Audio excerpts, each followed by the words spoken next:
Hi అండి. ఇంతకుముందు వీడియోలో నేను పైన బఫ్ రావడం కోసం ఎన్ని ఇంచులు పెంచుకోవాలని చూపించాను కదా. ఇప్పుడు అలాగే పెంచుకున్న తర్వాత ఇది 2.5 ఇంచు పెంచుకుంటానండి. పెంచుకున్న నార్మల్గా ఇది హ్యాండ్ అంతా మామూలుగా ఎట్లా తీసుకుంటామో ఇంతకుముందు చాలా వీడియోస్లో నేను హ్యాండ్ ఎలా డ్రా చేసుకోవాలో చెప్పున్నాను. ఇక్కడ హ్యాండ్ లూజ్ పెట్టుకున్నాను. ఎక్స్ట్రా ఖర్చు హ్యాండ్ మామూలుగా 3 ఇంచులు డౌన్, ఎక్స్ట్రా వచ్చి 2.5 ఇంచు పెట్టుకున్న తర్వాత దీంట్లో కృష్ణ ముకుంద మురారి హ్యాండ్స్ ఎలా గీయాలో చూపిస్తాను. ఇప్పుడు ఇక్కటాంచి ఒక్కరంత పెద్దవాళ్ళు అయితే 2.5-3 ఇంచు తీసుకోండి. ఈ అమ్మాయి చాలా చిన్నపిల్ల, అందువల్ల నేను 2.5 ఇంచు తీసుకుంటున్నాను. అది కుట్టే కొద్ది 2 ఇంచులకు వచ్చేస్తుంది.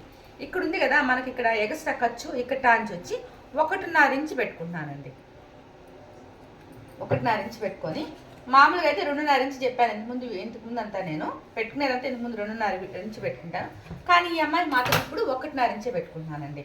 ఇలా పెట్టుకున్న తర్వాత దీన్ని కొంచెం ఎగస్ట్రా పెట్టుకున్నామంటే సరిపోతుందండి. ఇక్కడ ఉంది కదా, ఇక్కడ ఒక 1/2 ఇంచు పెట్టుకున్నామంటే సరిపోతుంది. ఎందుకంటే ఇక్కడ మనం కట్ చేసి మళ్ళీ పైపింగ్ ఇస్తాం కదా, అందుకోసం అనేసి. ఇప్పుడు చూడండి, కిందది తీసేసాం కదా, ఈ ఎగస్ట్రా మామూలుగా బఫ్కి ఎట్లయితే కట్ చేస్తామో అలాగే కట్ చేసుకొని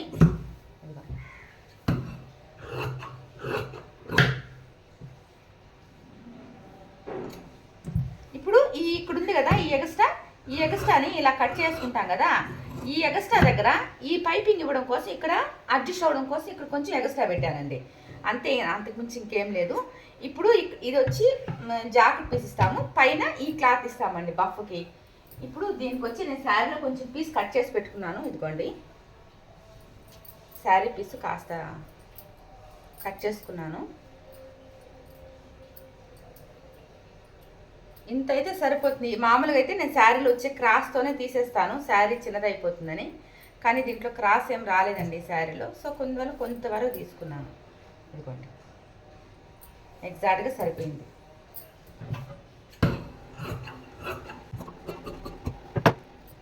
ఈ పీస్ వచ్చి ఈ బ్లౌజ్ పీస్ పెడతానండి. ఈ క్లాత్ వచ్చి బ్లౌజ్ పీస్ పెడుతున్నాను.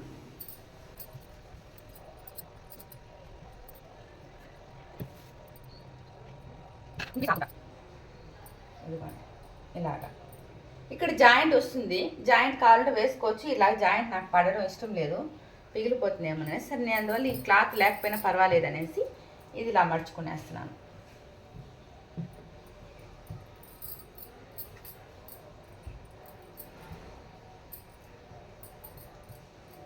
ఇదిగోండి, ఇలా పెట్టేసుకుంటున్నాను.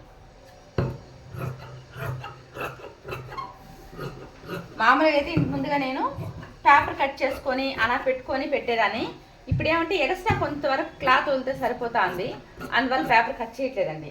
కింద మనం చెప్పాను కదా, చంకలో ఒక 1/2 ఇంచి ఎక్స్ట్రా పైన ఒక 1/2 ఇంచి మనకు వచ్చి దగ్గర వదులుకున్నామంటే సరిపోతుంది. ఇది కుట్టిన తర్వాత ఎలా ఉంటుందో చెప్తాను.